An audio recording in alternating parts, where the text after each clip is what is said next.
Nanaginip ka na ba tungkol sa isang taong hindi mo pa nakikilala, ngunit tila kilalang kilala ka? Paano kung ang isang iyon ay isang santo? Nagising si Mariana na ang bilis ng tibok ng puso niya. Nanginginig ang mga kamay. Ang madilim na silid ay tila napuno ng isang hindi nakikitang presensya. Nakita niya si Padre Pio. At ang nangyari pagkatapos noon, binago ang lahat. Ano ang isang tahimik na debosyon? Ito ay naging isang himala at ngayon malalaman mo kung bakit. Sa panahon ng sakit, lahat ay naghahanap ng kasagutan. Isang tanda, isang kaluwagan, isang ilaw. Minsan ito ay nagmumula sa kung saan hindi natin inaasahan, mula sa hindi nakikita. At kapag nangyari iyon, nagbabago ang lahat. Ito ang totoong kwento ni Mariana, isang simpleng babae mula sa interior ng Colombia na papaligiran ng pananampalataya, ngunit lumulubog sa pagdurusa. Ang sakit sa kanyang bahay ay tila walang talo. Hindi na sapat ang mga panalangin, ang pananampalatayang dating pinanghahawakan ngayon nanghina. At pagkatapos sa katahimikan ng madaling araw, nagpakita siya, hindi physically, hindi sa salita, ngunit sa isang panaginip na napakalinaw, napakalakas, na nanginginig ang kanyang kaluluwa. Siya iyon, Padre Pio. Sa mga mata na puno ng habag at mga kamay na may marka ng mga stigma, sinabi lang, niya ang kailangan, ngunit sapat na upang magpasiklab ng pag-asa na akala niya ay nawala na. Ano ang nangyari noong gabing iyon? Bakit iba ang panaginip na ito? At higit sa lahat, ano ang mensaheng natanggap niya na nagpabago sa sakit ng kanyang pamilya sa isang patutuo ng buhay na pananampalataya? Sa video na ito, matututunan mo bawat detalye. At baka lang, matuklasan niyang hindi lang siya ang gustong kausapin ni Padre Pio. Sa makulay at makulay na kapaligiran sa kanayunan ng Colombia, ang buhay ni Mariana ay nagbukas sa bilis na tila dinidiktahan mismo ng kalikasan. Nakatira siya sa isang simpleng bahay na may puting dingding at isang hardin na naglalabas ng matamis na amoy ng jasmine at bougainvillea. Ang kanyang ngiti, bagamat minsan ay nababalot ng pag-aalala, ay ang pagpapakita ng isang mapagbigay at mapagbigay na kaluluwa. Si Mariana ay hindi isang babaeng may malaking kayamanan, ngunit siya ay mayaman sa pananampalataya at habag. Inialay niya ang kanyang mga araw sa pag-aalaga sa kanyang pamilya, lalo na sa kanyang apo, si Sofia, isang batang may mausisa na mga mata at isang ngiti na sinag ng araw sa maulap na araw. Si Sofia ang kagalakan ng bahay, ngunit ang dahilan din ng mga pinakamalaking paghihirap nito.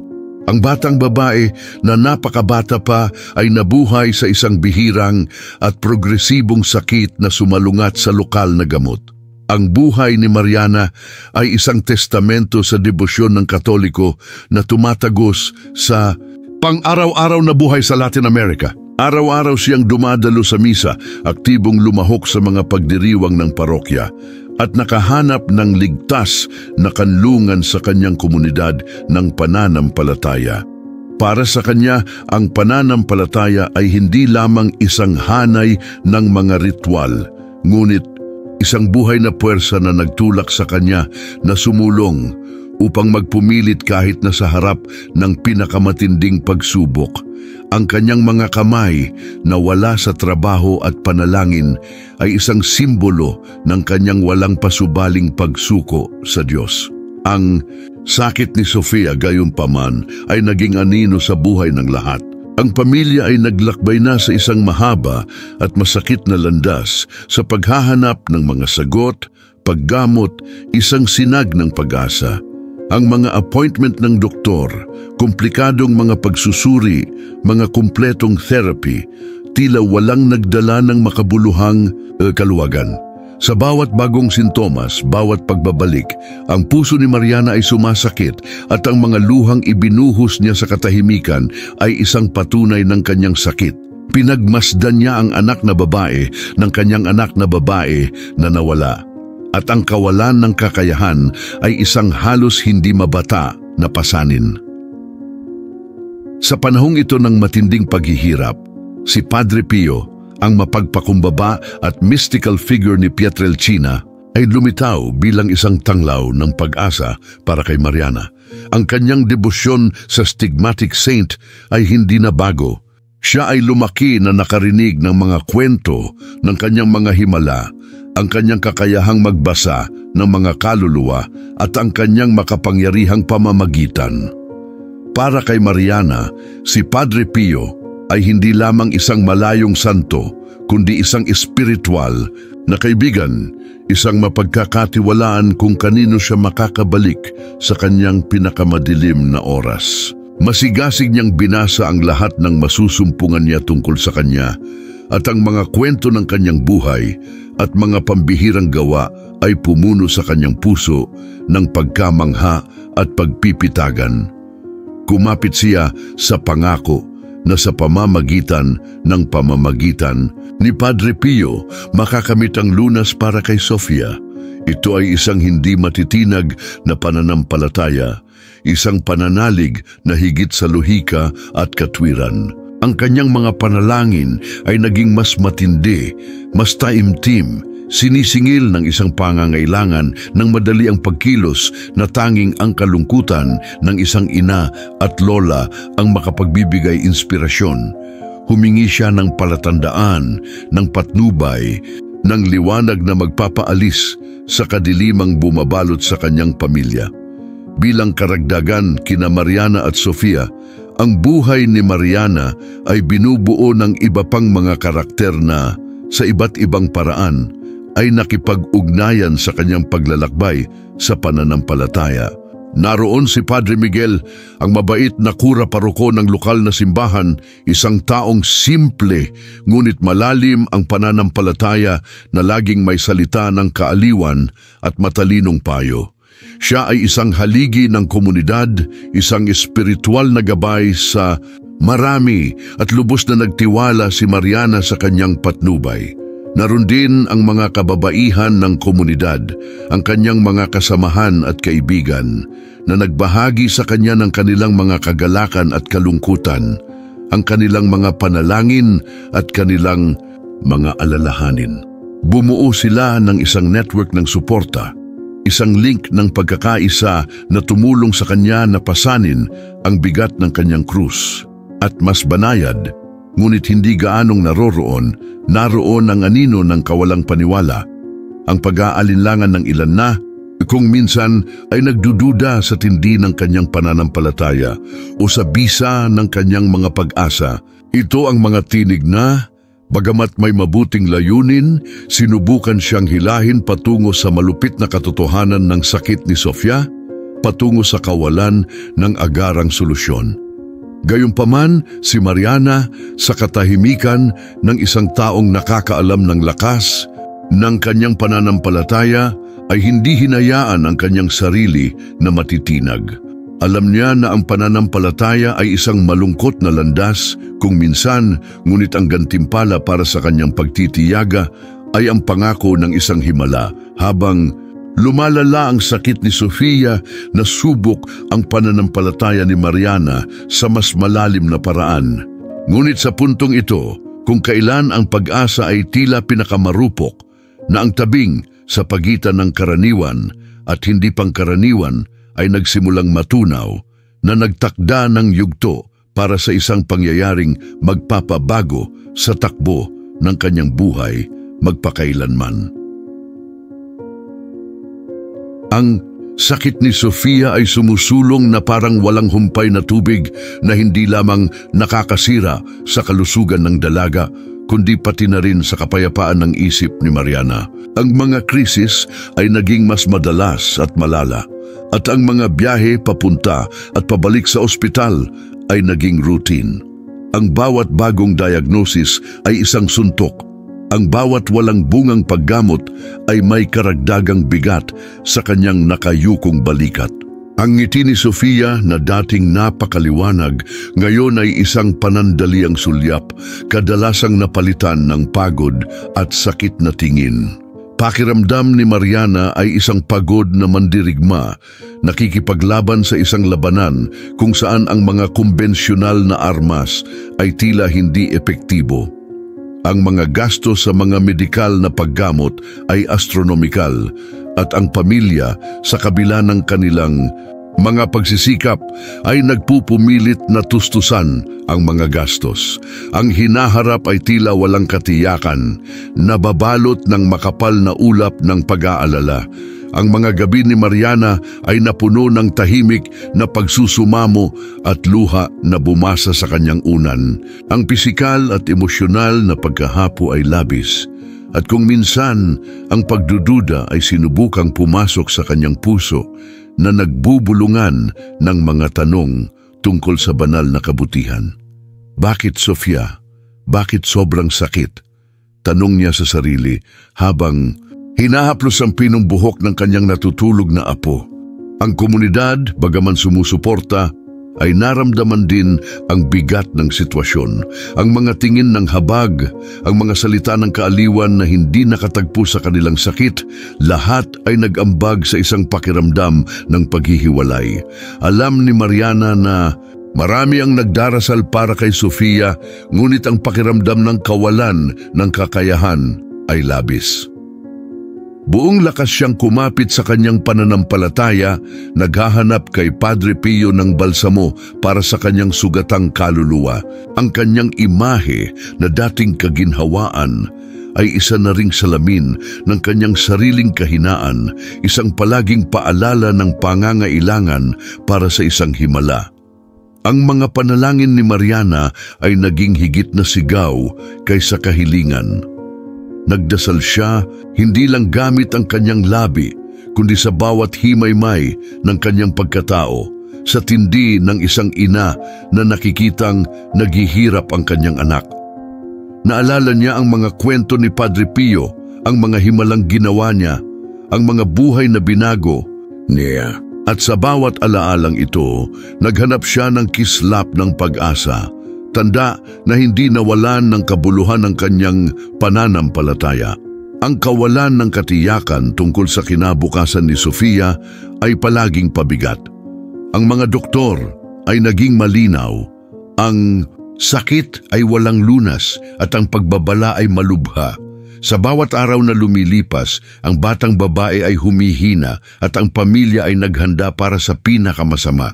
Ito ay isang senaryo ng kawalan ng pag-asa na tila walang katapusan. Madalas nabasagin ang katahimikan sa loob ng bahay dahil sa mahinang pag-iyak ni Mariana habang nagkukubli siya para hindi lalo mag-alala ang kanyang mga mahal sa buhay. Sa kabila ng lahat ng sakit, hindi pinahintulutan ni Mariana na tuluyang madaig siya ng kawalan ng pag-asa. Tumanggi siyang sumuko sa pait. Sa halip, nakatagpo siya ng lakas sa kanyang debosyon, sa kanyang komunidad at sa kanyang sariling katatagan.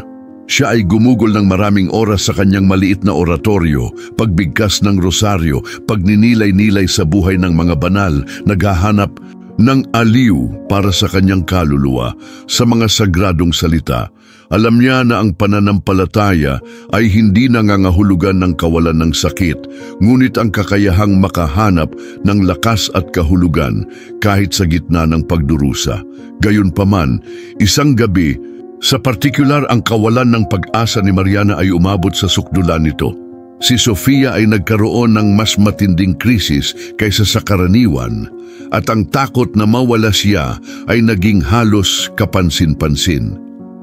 Nadama ni Mariana na ganap na walang magawa, pagod sa bingit ng pagbagsak. Lumuhod siya sa harapan ng imahe ni Padre Pio. Ang puso niya at buong kaluluwang sumigaw, "Padre Pio, nagtitiwala ako sa iyo. Kung ito ay kalooban ng Diyos, mamagitan ka para sa aking munting Sofia. Hindi ko na kayang tiisin pa ang sakit na ito. Bigyan mo ako ng tanda, isang liwanag, isang bagay na nagpapakita sa akin na hindi ako nag-iisa sa labanang ito." Sa sandaling Ito ng matinding kahinaan, nang ang katwiran ay yumuko sa damdamin, na ang tabing ng gabi ay nagsimulang mapunit, na nagbukas ng daan para sa isang karanasan na hahamon sa kanyang pangunawa at aakay sa kanya sa isang teritoryo ng paghahayag at himala. Ang hindi alam ni Mariana ay ang kanyang pagsusumamo na puno ng pananampalataya at kawalan ng pag-asa ay narinig sa isang eroplano na higit sa atin na naghahanda sa lupa para sa isang pagtatagpo na magpapabago sa kanyang buhay magpakailanman. Sa pagunlad ng sakit ni Sofia, ang buhay ni Mariana ay naging isang komplikadong tapiserya ng mga damdamin at hamon. Isa sa mga subplot na nag-intertwined sa kanyang kalungkutan ay ang kanyang relasyon sa kanyang kapatid na si Marta. Si Marta, na mas pragmatic at hindi gaanong hilig sa maalab na pananampalataya, ay hindi maunawaan ang tindi ng debosyon ni Mariana. Nakita niya ang pananampalataya bilang isang pagtakas mula sa katotohanan, isang ilusyon na aliw sa harap ng isang sakit na nangangailangan ng mga konkretong solusyon. Si Marta, kasama ang kanyang mas may pag-aalinlangan na pananaw, ay sinubukan sa kanyang sariling paraan na mag-alok ng suporta, ngunit ang kanyang mga salita ay madalas na tila walang laman para kay Mariana, na humingi ng kanlungan na hindi maibibigay ng dahilan. Mariana, kailangan mong maging matatag, ngunit makatotohanan din, sabi ni Marta. Ang tono ng boses niya ay may halong habag at hindi pagsang-ayon. Sinabi na ng mga doktor na walang lunas, siguro oras na para tanggapin ito at pagtuunan ng pansin ang pag-aliw kay Sofia. Ang mga salitang ito, bagamat may mabuting layunin, ay nasaktan ang kaluluwa ni Mariana, na nakita ang pananampalataya bilang ang tanging pag-asa niya, ang kanyang huling lakas. Sa bawat pag-uusap, ang distansya sa pagitan ng magkapatid na babae ay tila lumalaki, na lumilikha ng isang bitak sa buklod na nagbuklod sa kanila mula pagkabata. Ang isa pang komplikadong isyu na lumitaw ay ang presyo ng komunidad. Bagamat karamihan ay sumusuporta, ang ilang mga kapitbahay na may mas tradisyonal na mga paniniwala at hindi gaanong bukas sa mga himala, ay nagsimulang magtanong sa pagpupursige ni Mariana. Ang mga bulong sa mga pamilihan, mga mausisa na sulyap sa mga misa, lahat ay nagambag sa isang pakiramdam ng banayad na paghatol. Hindi ba niya dapat tanggapin ang kalooban ng Diyos? Tanong ng ilan. Maaaring ang sobrang debosyon ay nagbubulag sa kanya sa katotohanan? Nadama ni Mariana ang bigat ng mga tanong na ito, ngunit tumanggi siyang sumuko. Alam niya na ang kanyang pananampalataya ay isang personal na landas at na ang pamamagitan ni Padre Pio ay isang tunay na posibilidad, hindi isang pantasya. Gayunpaman, ang pinakamalaking komplikado ay nasa loob ng sariling kaluluwa ni Mariana. Kahit na tila hindi natitinag ang kanyang pananampalataya, ang pag-aalinlangan tulad ng isang patuloy na damo ay sinubukang sumibol sa kanyang puso. Sa mga sandali ng kanyang matinding pagkahapo, umalingaw-ngaw sa kanyang isipan ang mga bulong ng kawalan ng pag-asa. Iniwan na ba ako ng Diyos? Hindi ba naririnig ni Padre Pio ang aking mga panalangin? Ang mga ito ay masakit na mga tanong na nag-alinlangan sa kanya, ngunit sa kabalintunaan, ang mga ito ay nagtulak sa kanya na manalangin ng may mas matinding sigasig. Alam niya na ang pananampalataya ay hindi ang kawalan ng pagdududa, kundi ang lakas ng loob na sumulong sa kabila nito. Nagkaroon din ng subplot ng hindi alam. Ang karamdaman ni Sofia ay isang misteryo sa medisina at ang kakulangang ito ng mga konkretong sagot ay nagpasigla sa pagkabalisa ni Mariana. Siya ay nagsaliksik ng walang pagod, naghahanap sa mga libro at artikulo para sa anumang impormasyon na maaaring magdulot ng kislap ng pag-asa. Ang walang humpay na paghahanap na ito, bagamat nakakapagod, ay isang paraan din ng pakikipaglaban ng hindi pagsuko. Nadama niya na kung hindi niya mapagaling ang sakit ni Sofia sa pamamagitan ng siyensya, marahil ay magagawa niya ito sa lakas ng kanyang pananampalataya at banal na pamamagitan. Sa gitna ng panloob at panlabas na kaguluhang ito, naging aliw ang presensya ni Padre Miguel, ang lokal na kura paroko. Sa kanyang karunungan at empatiya, siya ay isang ligtas na kanlungan para kay Mariana. Hindi niya siya hinusgahan, hindi siya nagtanong, matiyaga siyang nakinig at nag-alok ng mga salita ng pampatibay loob. Mariana, ang pananampalataya ay isang misteryo. Sasabihin niya, ang kanyang boses ay kalmado at nakakapanatag. At gumagawa ang Diyos sa mga paraan na hindi natin laging naiintindihan. Patuloy na manalangin, patuloy na magtiwala. Ang kanyang mga salita ay isang balsamo sa kaluluwa ni Mariana, isang paalala na hindi siya nag-iisa sa kanyang paglalakbay. Ang mga suplat na ito, bagamat mapaghamong, ay nagpalalim sa pagkatao ni Mariana na nagpapakita ng kanyang katatagan, kanyang pagpupursige at ang lalim ng kanyang debosyon. Ipinakita nila na ang pananampalataya ay hindi isang madaling landas, ngunit isang paglalakbay na puno ng mga hadlang na kapag napagtagumpayan, ginagawa tayong mas malakas at mas konektado sa banal. Ang bawat pagdududa, bawat tanong, bawat panlabas na pagpuna ay nagsilbi lamang upang palakasin ang paniniwala ni Mariana na posible ang isang himala.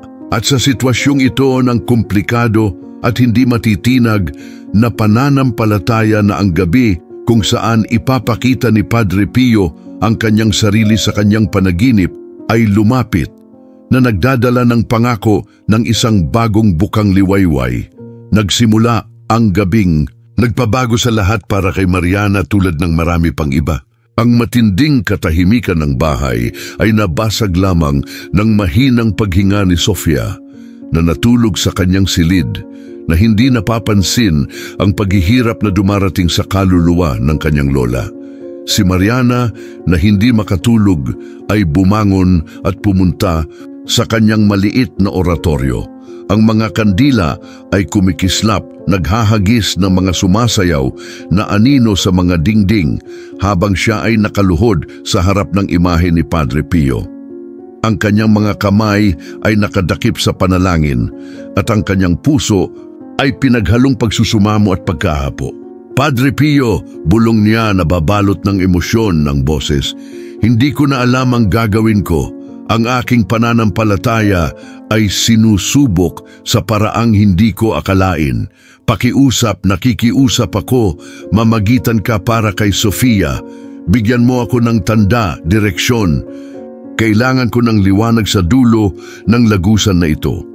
Nanatili siya ron ng maraming oras, nakalubog sa kanyang mga panalangin, hanggang sa madaig siya ng pagod at nakatulog siya doon, nagpatira pa sa harap ng santo kung kanino niya inilaan ang kanyang buhay. At pagkatapos, nangyari ang hindi maipaliwanag. Si Mariana, sa kanyang mahimbing na pagtulog, ay natagpuan ang kanyang sarili sa isang lugar na tila pamilyar at napakalinaw. Ito ay isang malago na hardin na may makulay na mga bulaklak at isang matamis na amoy na nakalalasing sa mga pandama. Ang liwanag ay malambot at ginintuang at isang pakiramdam ng kapayapaan at katahimikan ang pumuno sa hangin. Habang naglalakad siya sa hardin na iyon, naramdaman niya ang presensya, isang mainit na enerhiya na bumalot sa kanya. At pagkatapos, nakita niya ito. Doon, sa gitna ng mga bulaklak, siya ay Padre Pio. Hindi tulad ng nakita niya sa mga imahe, ngunit sa laman at dugo na nakikita ang kanyang stigmata sa kanyang mga kamay, isang matahimik na mukha at isang titig na tila tumagos sa kanyang kaluluwa. Siya ay nakadamit sa kanyang gawi na Franciscano at sa kanyang mga labi, isang banayad ng ngiti ang nabuo. Si Mariana, bagaman nagulat, ay hindi nakaramdam ng takot, ngunit isang malalim na paggalang at isang pakiramdam na inaasahan sa kanya. Hindi siya nagsalita, ngunit ang kanyang presensya ay mahusay magsalita. Iniabot niya ang kanyang kamay bilang pag-welcome at naramdaman ni Mariana ang isang malakas na puwersa na nag-udyok sa kanya na lumapit sa kanya. Nang marahan niyang hawakan ang balikat nito, bumakas ang init sa buong katawan niya na pinawi ang sakit at dalamhati na matagal na niyang kasama. Ito ay isang pakiramdam ng pagpapagaling, ng pagbabago, ng kapayapaan na hindi niya naramdaman sa maraming taon. Pagkatapos ay itinuro ni Padre Pio ang isang maliit na libro sa kanyang mga kamay. Ito ay isang lumang libro na may pagod na pabalat, at sa bukas na pahina ay nakita ni Mariana ang isang imahe ni Saint Michael the Archangel kasama ang kanyang nagniningas na espada at isang malakas na panalangin sa Latin. Ang imahe ay matingkad at ang panalangin ay tila umaalingaw-ngaw sa kanyang isipan kahit na hindi niya naiintindihan ang lahat ng mga salita. Iminuwestra ni Padre Pio ang kanyang ulo na nagpapahiwatig na dapat niyang kabisaduhin ang panalangin. Nang magising si Mariana, ang araw ay nagsisimula ng magkulay sa kalangitan ng kulay kahel. Nakahiga siya sa sahig ng oratoryo. Medyo masakit ang katawan, ngunit magaan at refresh ang kanyang kaluluwa. Ang imahe ni Padre Pio at ang aklat na may dalangin ay nakaukit sa kanyang isipan na may kahangahangang kalinawan. Alam niya na hindi ito isang ordinaryong panaginip, ngunit isang pagtatagpo, isang paghahayag. Habang sinusubukan niyang alalahanin ang eksaktong mga salita ng panalangin, napagtanto niya na bagamat hindi niya alam ang Latin, ang himig ng mga salita at ang imahe ng Arkanghel ay nasa kanyang isipan na parang nakaukit doon. Napilitan siyang hanapin ang panalangin iyon. Maunawaan ang kahulugan nito, maunawaan ang mensaheng ipinarating sa kanya ni Padre Pio. Ito ang naging punto ng pagbabago. Ang sandali nang ang paglalakbay ni Mariana ay tumama sa isang bagong direksyon. Ang paghihirap na lumamon sa kanya ay napalitan ng panibagong pag-asa. Ang kawalan ng pag-asa ay nagbigay daan sa katiyakan na ang banal ay gumagawa sa kanyang buhay sa mahiwaga at makapangyarihang mga paraan. At ang panalangin na hindi pa niya lubos na nauunawaan ang magiging susi sa pagbukas ng mga susunod na hakbang sa kanyang paglalakbay sa pananampalataya. Ang pakikipagtagpo kay Padre Pio sa kanyang panaginip ay hindi lamang isang panandaliang kaginhawahan, kundi isang binhing itinanim sa kanyang puso, isang pangako na ang banal na proteksyon ay nasa daan. At mula sa araw na iyon, alam ni Mariana na ang kanyang buhay at ang buhay ni Sofia ay hindi na mauulit. Ang paghahanap para sa panalangin ni Arkanghel Michael ay nagsimula ngayon, at kasama nito ang pag-asa ng isang himala. Ang paggising ni Mariana pagkatapos ng kanyang panaginip kasama si Padre Pio ay parang bukang liwayway ng isang bagong araw para sa kanyang kaluluwa. Ang talamak na pagod at dalamhati na matagal na niyang nilalamon ay tila napawi, napalitan ng panibagong lakas at hindi matinag na katiyakan.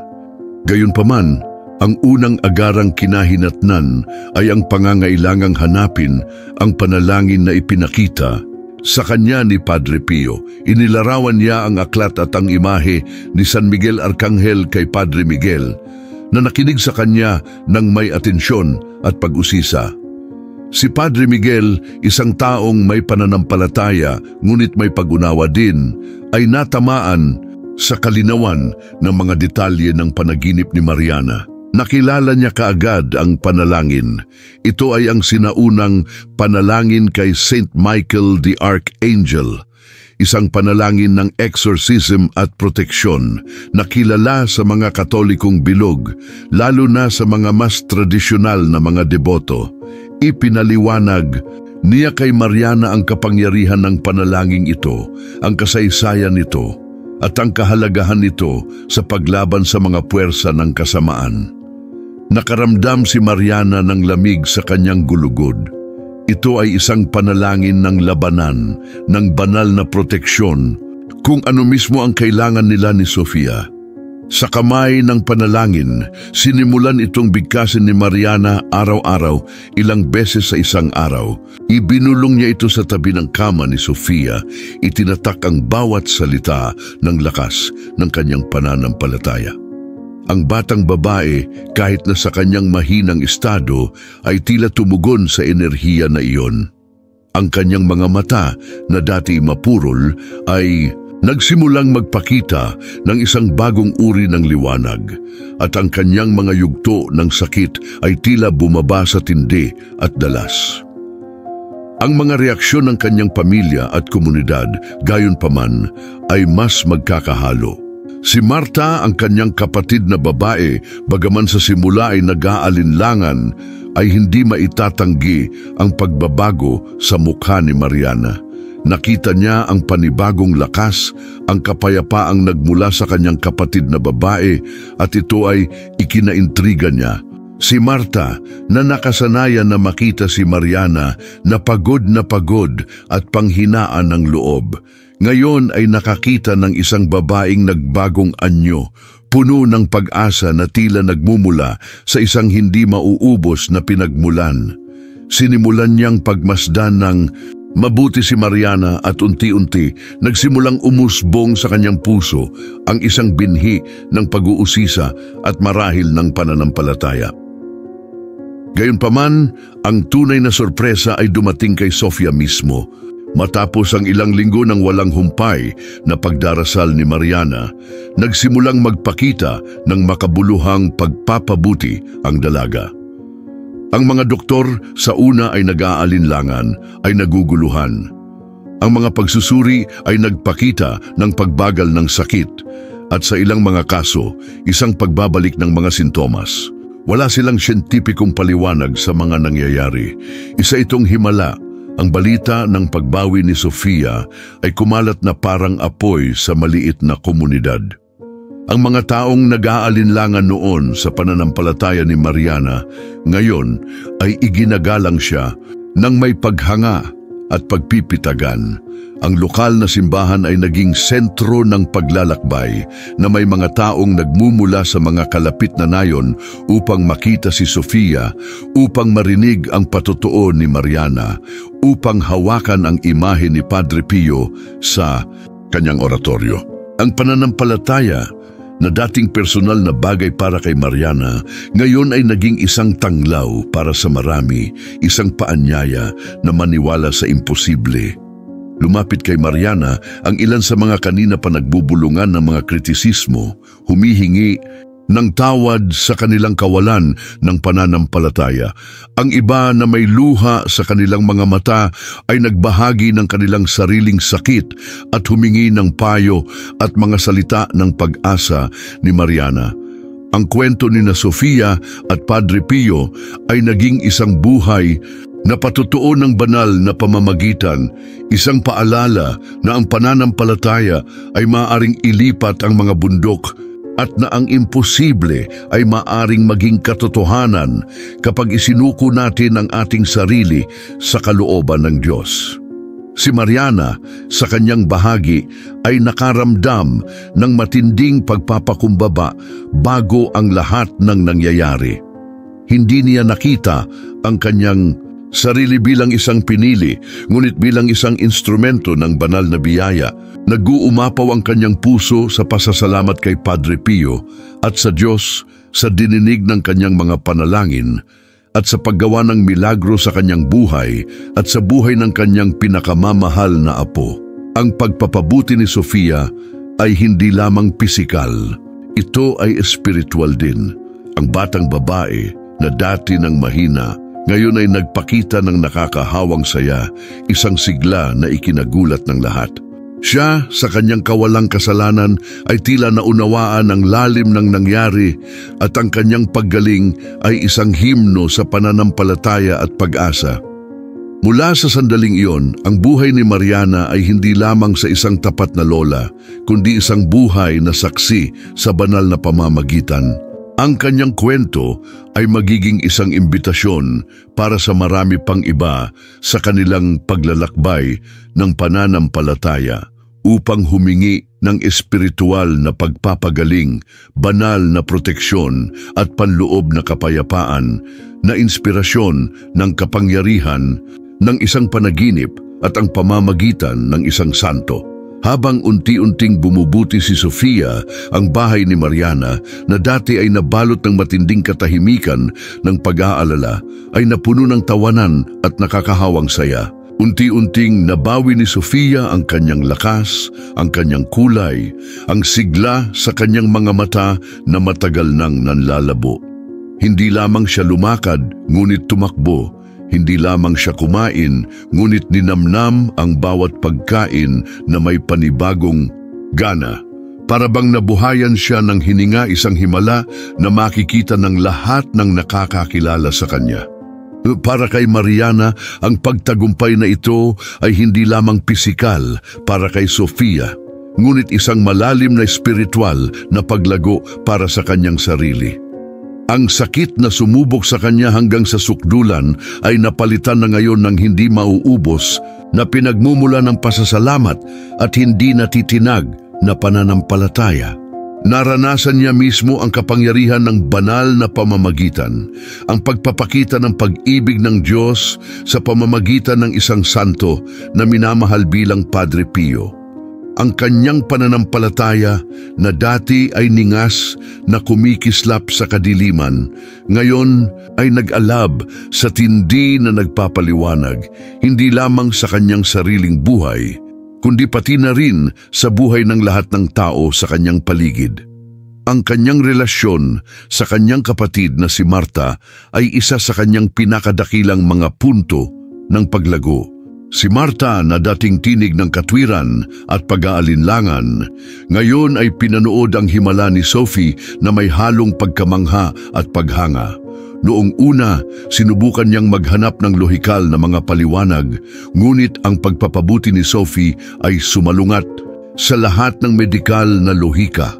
Nang makita ang pagbabago sa kanyang pamangkin sa tuhod at ang katahimikan na nagmumula ngayon kay Mariana, nagsimulang buksan ni Marta ang kanyang sarili sa pananampalataya sa mga paraan na hindi niya kailanman naisip. Sinimulan niyang samahan si Mariana sa simbahan upang lumahok sa mga panalangin at unti-unti upang makilala ang presensya ng banal sa kanyang sariling buhay. Ito ay hindi isang instant conversion, ngunit isang unti-unting paggising, isang pagkilala na mayroong mas malaking puwersa sa trabaho kaysa sa kanyang naisip. Nakaranas din ng komunidad ng sama-samang paglago. Ang kwento ni na Sofia at Padre Pio ay naging buhay na patotoo ng pananampalataya. Isang pampatibay loob para sa marami na dati nang nasiraan ng loob o nayanig ang kanilang pananampalataya upang makahanap ng bagong pag-asa. Naging mas madalas ang mga prayer meeting sa tahanan ni Mariana na ang mga tao sa lahat ng edad at background ay naghahanap ng kaaliwan, pagpapagaling at patnubay. Ibinahagi ni Mariana sa kanyang kababaang loob at karunungan ang kanyang karanasan, ngunit palaging binibigyang diin na ang himala ay hindi kanya, kundi ang pamamagitan ni Padre Pio at ang awa ng Diyos.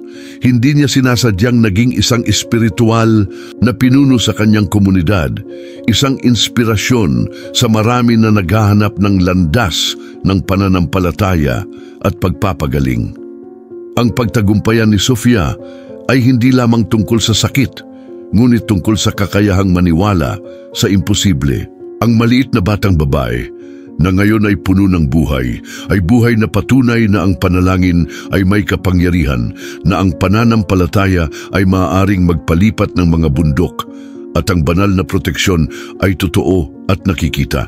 Sina Mariana at Sofia magkasama ay naging simbolo ng pag-asa, Isang tanglaw ng liwanag para sa mga nadama na nawala sa dilim ng sakit at kawalan ng pag-asa. Ang buhay ni Mariana ay nagkaroon ng bagong layunin. Inilaan niya ang bahagi ng kanyang oras sa pagbisita sa mga may sakit na naghahatid ng mga salita ng kaaliwan at pag-asa sa mga taong tulad niya ay nahaharap sa mga pagsubok. Ibinahagi niya ang kwento ni Sofia at Padre Pio hindi bilang isang magic formula para sa pagpapagaling, ngunit bilang isang patutuo sa walang hanggang kabutihan ng Diyos at sa pamamagitan ng mga santo.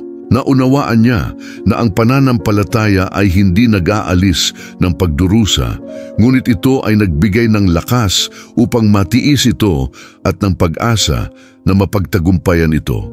Ang kanyang paglaki ay hindi lamang sa kanyang espiritual na buhay, kundi pati na rin sa kanyang paraan ng pagtingin sa mundo. Nagsimula siyang makakita ng kagandahan sa maliliit na detalye upang mahanap ang sagrado sa pang-araw-araw na buhay, upang pahalagahan ang bawat sandali ng buhay. Ang karanasan kay Sofia ay nagpabago sa kanya sa isang mas mahabagin, mas madamayin na tao, mas konektado sa sakit ng iba.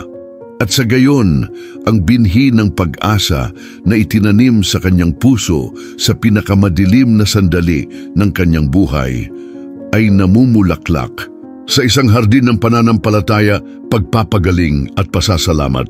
Ang kwento ni Mariana at Sofia ay naging isang pamana, isang inspirasyon para sa lahat na sa kanilang paglalakbay ay naghahanap ng presensya ng banal at ang katiyakan na sa pananampalataya, ang imposible ay maaaring maging katotohanan. Habang ang buhay ni Sofia ay namumulaklak sa bawat araw na lumilipas at ang pananampalataya ni Mariana ay lumalakas sa bawat bagong bukang liwayway, ang salaysay ay lumapit sa isang bagong punto ng kahalagahan. Ang pagtagumpayan ni Sofia sa kanyang karamdaman ay hindi ang pagtatapos ng kwento, ngunit ang simula ng isang bagong kabanata, isang paanyaya sa pasasalamat at pagbabahagi. Nadama ni Mariana ang matinding pagnanais na ipahayag ang kanyang napakalaking pasasalamat kay Padre Pio, hindi lamang sa kanyang mga panalangin, ngunit sa isang nasasalat na paraan na maaaring magbigay ng inspirasyon sa iba na humingi ng parehong banal na pamamagitan. Nagsimula siyang magplano ng peregrinasyon. Hindi isang engrandeng, marangyang paglalakbay, ngunit isang paglalakbay ng puso, isang kilos ng pagmamahal at paggalang. Nagpasya si Mariana na bibisitahin niya ang dambana ni Padre Pio sa San Giovanni Rotondo, Italy. Ito ay isang matagal ng pangarap na ngayon ay naging isang tunay na posibilidad, isang kilos ng pasasalamat sa santo na namagitan para sa kanyang apo. Ang kapatid niyang si Marta na naging kasama sa pananampalataya ay nag-alok na samahan siya. Ito ay isang malinaw na tanda ng pagbabagong naganap sa kanyang sariling buhay. Ang salita ng paglalakbay ni Mariana ay kumalat sa buong komunidad. Ang mga tao na naantig sa kwento ni Sofia ay nagsama-sama upang tulungan sina Mariana at Marta na magbayad para sa biyahe. Mga donasyon, pangangalap ng pondo, maliliit na sakripisyo, lahat ay inialay ng may kabutihang loob at kagalakan. Ito ay isang testamento sa kapangyarihan ng komunidad, sa lakas ng pagsasama-sama para sa iisang layunin. Ang paglalakbay ni Mariana ay hindi lamang isang personal na paglalakbay, ngunit isang representasyon ng pananampalataya at pasasalamat ng isang buong komunidad na naantig sa himala ni Sofia. Sa panahon ng paghahanda, ginugol ni Mariana ang mga araw at gabi sa pagdarasal, pagninilay-nilay sa buhay ni Padre Pio, sa kanyang mga turo at sa pamana ng pananampalatayang iniwan niya sa mundo. Binasa niya ang kanyang mga liham, ang kanyang mga iniisip, at ang bawat salita ay tila sumasalamin sa kanyang kaluluwa na lalong nagpalalim ng kanyang koneksyon sa santo. Nadama niya na ang kanyang paglalakbay sa Italia ay hindi lamang isang pagbisita sa isang sagradong lugar, ngunit isang engkwentro, isang pakikipag-isa sa kaluluwa ni Padre Pio, isang pasasalamat na higit pa sa mga salita. Si Sofia, ngayon ay isang masigla at masiglang bata, ay lumahok din sa paghahanda sa kanyang sariling paraan. Gumuhit siya ng mga larawan ni Padre Pio, may kulay na mga krus, at sa kanyang matamis na boses, binibigkas ang panalangin kay San Miguel Arcangel na naging susi sa kanyang kagalingan. Ang kanyang kawalang kasalanan at kagalakan ay isang palaging paalala ng himalang naganap, at ang kanyang presensya ay isang balsamo sa kaluluwa ng lahat. Sa pagsisimula ng paglalakbay, nag-organisa sina Mariana at Marta ng isang espesyal na pagtitipon sa lokal na simbahan. Ito ay isang pagdiriwang ng pasasalamat, isang oras upang ibahagi ang kwento ni Sofia at upang masaksihan ang kapangyarihan ng pananampalataya. Ang simbahan ay puno ng mga tao sa lahat ng edad. Marami sa kanila ay may luha sa kanilang mga mata na antig sa pagiging simple at lalim ng patotoo ni Mariana. Ito ay isang nakakaantig na sandali kung saan ang pananampalataya ay naging madarama, nakikita, totoo. Sa pulong na ito, gumawa si Mariana ng isang espesyal na imbitasyon. Inanyayahan niya ang lahat na may kwento ng pananampalataya, isang patutuo ng pagtagumpayan, isang sandali kung saan nadama nila ang presensya ng banal, na ibahagi ito sa mga komento ng video na gagawin tungkol sa kanilang kwento. Naniniwala siya na ang bawat patotoo ay isang binhi ng pag-asa, isang liwanag na makapagbibigay liwanag sa landas ng iba na naghahangad ng kagalingan at kaaliwan. Ito ay isang paanyaya sa komunidad, sa pagkakaisa, sa pagbabahagi ng mga karanasan na magpapatibay sa pananampalataya ng bawat isa. Habang papalapit ang araw ng pag-alis patungong Italy, magkahalong pangamba at excitement ang naramdaman ni Mariana. Alam niya na ang paglalakbay na ito ay hindi lamang isang geograpikal na destinasyon, ngunit isang kasukdulan sa kanyang paglalakbay sa pananampalataya. Ito ang kasukdulan ng isang himala, ang pagpapakita ng malalim na pasasalamat at ang katiyakan na ang pamamagitan ni Padre Pio ay isang buhay at kasalukuyang puwersa sa kanilang buhay. Ang paghahanda para sa kasukdulan ay kumpleto na. Itinakda ang entablado para sa pinakaaabangang sandali, ang pagtatagpo sa pamana at buhay na presensya ni Padre Pio. Ang pagdating sa San Giovanni Rotondo ay para kina Mariana at Marta tulad ng pagsisid sa isang oasis ng espiritualidad.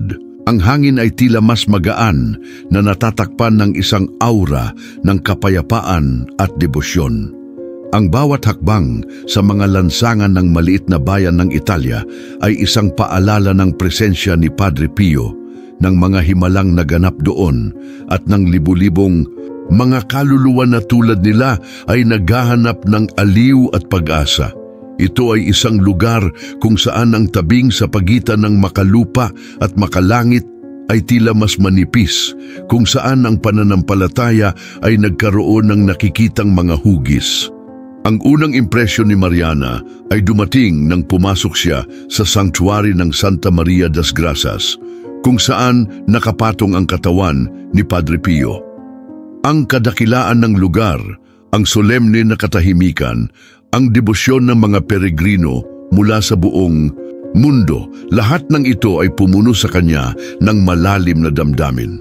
Lumapit siya sa puntod ni Padre Pio at doon lumuhod ang mga luha ng pasasalamat na matagal nang pinipigilan. Ang mga ito ay hindi luha ng sakit, ngunit ng kaginhawahan, ng kagalakan, ng isang malalim na koneksyon na hindi niya kailanman naramdaman. Si Marta, sa kanyang tabi, ay kitang-kita rin na naantig sa sagradong kapaligiran ng lugar. Habang Nagdarasal si Mariana, isang pakiramdam ng hindi maipaliwanag na kapayapaan ang sumalubong sa kanya. Para bang ang presensya ni Padre Pio ay naroon, sa tabi niya nakikinig sa kanyang mga panalangin, tinatanggap ang kanyang pasasalamat. Naalala niya ang bawat detalye ng kanyang panaginip, bawat sandali ng paggaling ni Sofia, at sa bawat alaala, ang katiyakan na ang pamamagitan ng santo ay naging totoo at makapangyarihan. Ang hangin sa paligid niya ay tila nag-vibrate sa banal na enerhiya, at naramdaman niya ang paggaling hindi lamang ng kanyang kaluluwa, kundi pati na rin ng lahat ng sakit at dalamhati na dinala niya sa mahabang panahon. Ang pinakakapansin-pansing karanasan gayunpaman ay naganap sa panahon ng banal na misa sa crypt, isang sandali ng komunyon at malalim na pagpipitagan. Habang tumatanggap ng Eukaristiya, naamoy ni Mariana ang amoy ng mga rosas, isang matamis at hindi maipaliwanag na aroma na pumupuno sa hangin sa paligid niya, kahit na sa gitna ng karamihan. Amoy ito ng kabanalan, tanda na maraming deboto ni Padre Pio ang naguulat bilang presensya ng santo. Naamoy din ni Marta ang bango at nagtama ang kanyang mga mata kay Mariana na nagpapatunay na ito ay hindi lamang ilusyon. Ito ay isang dampi ng sagrado, isang kumpirmasyon na ang kanyang pananampalataya ay ginantimpalaan. Bukod sa mga sandali ng pagdarasal at pagmumuni-muni, nagkaroon ng pagkakataon sina Mariana at Marta na bisitahin ang mga lugar na tinitirhan at pinaglingkuran ni Padre Pio. Nakita nila ang kanyang simpleng selda, ang maliit na simbahan kung saan siya nagkumpisal ng maraming oras at ang mga personal na bagay na ginamit niya. Ang bawat detalye ay isang paanyaya upang bungkalin ang buhay ng santo, upang maunawaan ang kanyang kababaang loob, ang kanyang dedikasyon at ang kanyang pagmamahal sa Diyos at sa sangkatauhan. Nadama ni Mariana na hindi lamang siya bumibisita sa isang lugar, ngunit hinahawakan ang kakanyahan ng isang tao na naging daluyan ng banal na biyaya. Ang pilgrimage ay panahon din ng pagbabahaginan. Nakilala ni Mariana ang iba pang mga peregrino mula sa buong mundo. Bawat isa ay may sariling kwento ng pananampalataya at mga himala. Nakarinig siya ng mga nakakaantig na patotoo. Nagbahagi ng sarili niyang mga karanasan at nadama niyang bahagi ng isang pandaigdigang komunidad ng mga deboto ni Padre Pio. Ang kaugnayang ito sa ibang mga mananampalataya na naantig din ng pamamagitan ng santo ay higit na nagpalawak ng kanyang pangunawa sa kapangyarihan ng pananampalataya at kahalagahan ng komunidad. Sa kanilang huling araw sa San Giovanni Rotondo, bumalik sina Mariana at Marta sa puntod ni Padre Pio upang magpaalam. Doon, tahimik na pangako ni Mariana, patuloy na ipalaganap ang balita tungkol kay Padre Pio, maging instrumento upang mahanap ng iba ang kagalingan, proteksyon at kapayapaan na kanyang natagpuan. Alam niyang hindi doon nagtatapos ang kanyang paglalakbay, ngunit nagsisimula na ang isang bagong layunin sa kanyang buhay. Sa paglisan ni Mariana sa San Giovanni Rotondo, dinala niya sa kanyang puso hindi lamang ang pasasalamat sa isang himala, na kundi ang katiyakan na si Padre Pio ay isang buhay na presensya, isang makapangyarihang tagapamagitan na patuloy na gumagawa ng mga kababalaghan sa buhay ng mga naniniwala. Ang paglalakbay sa banal na lugar ay naging kasukdulan ng kanyang paglalakbay sa pananampalataya, isang sandali ng malalim na paghahayag at isang hindi matitinag na koneksyon sa banal. Ang kwento ni na Sofia at Padre Pio na dating personal na empatotoo, ngayon ay naging isang pamana, isang paanyaya sa lahat na maranasan ng pagbabagong kapangyarihan ng pananampalataya. Ang paglalakbay ni Mariana na nagsimula sa lambak ng kawalan ng pag-asa sa Colombia at dinala siya sa paanan ni Padre Pio sa San Giovanni Rotondo, ngayon ay nagtatapos sa isang pamana ng liwanag at pag-asa. Ang buhay ni Sofia na minsang binantaan ng karamdaman ay isang buhay na patotoo sa kapangyarihan ng pananampalataya, banal na pamamagitan at awa na ibinubuhos sa mga nagtitiwala. Ang panaginip na iyon na tila isang maluwag na sinulid sa madilim na gabi ay hinabi sa isang tapiserya ng mga himala na nagpapakita na ang banal ay nagpapakita mismo sa misteryoso ngunit laging mapagmahal na mga paraan. Ang kwento ni Mariana ay hindi lamang tungkol sa pisikal na pagpapagaling ni Sofia. Ito ay tungkol sa pagpapagaling ng kanyang kaluluwa, sa pagpapanumbalik ng pag-asa at sa muling pagsilang ng pananampalataya.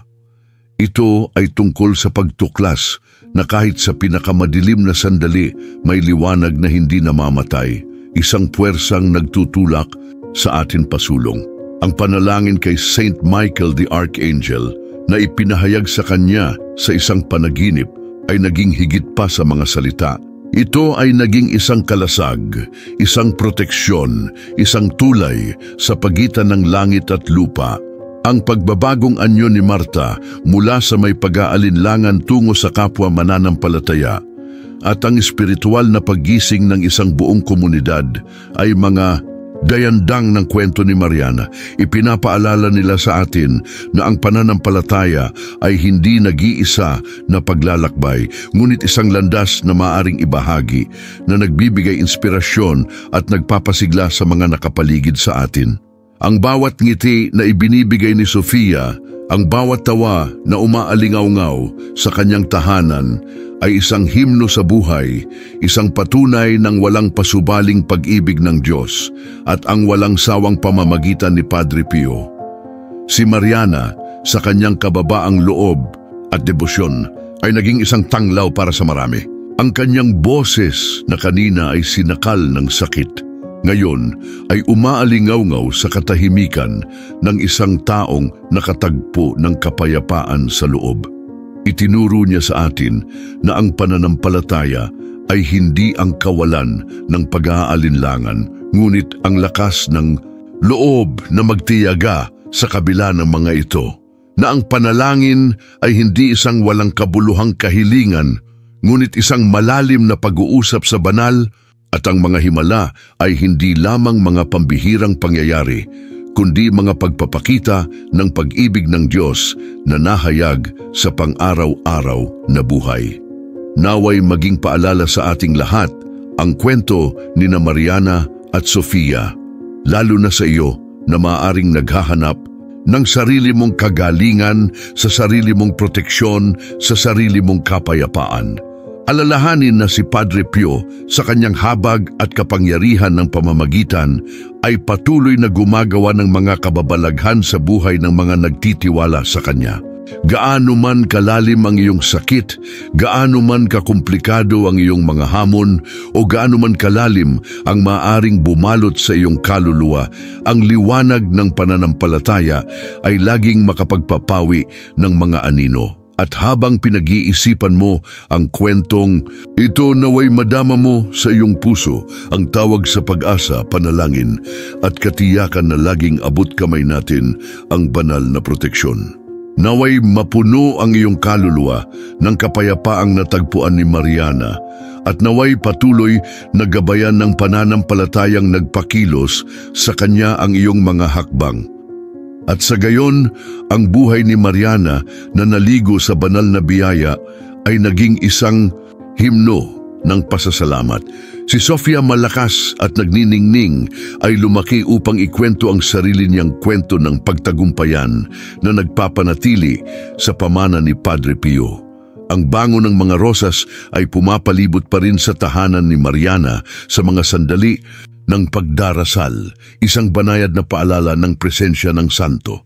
Pananampalataya na ngayon ang himig na duyan sa kanyang mga araw at kapayapaan ng palaging kasama ng kanyang kaluluwa.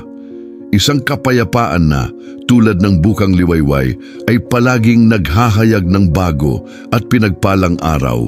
Ang kwento ni na Mariana At Sofia ay isang makapangyarihang patotoo ng pananampalataya at banal na pamamagitan. Ngunit hindi lamang ang kanilang paglalakbay. Ilang kwento pa ng mga himala at pagtagumpayan ang naghihintay na isalaysay. Kung ikaw, tulad ni Mariana, ay naantig sa presensya ng banal, nadama ang pamamagitan ni Padre Pio sa iyong buhay, o nakaranas ng sandali ng pagpapagaling at proteksyon, ibahagi sa amin sa mga komento sa ibaba. Ang iyong patotoo ay maaring maging liwanag na nagbibigay liwanag sa landas ng isang taong naghahanap ng pag-asa ngayon. At kung naghahanap ka ng higit pang inspirasyon, higit na koneksyon sa pananampalataya at higit pang mga kwentong nagpapasigla sa kaluluwa, mag-subscribe sa aming channel at i-on ang mga notification. Sama-sama palalakasin natin ang ating pananampalataya at lilikha ng isang komunidad ng liwanag at pagmamahal. Naway laging sumainyo ang banal na proteksyon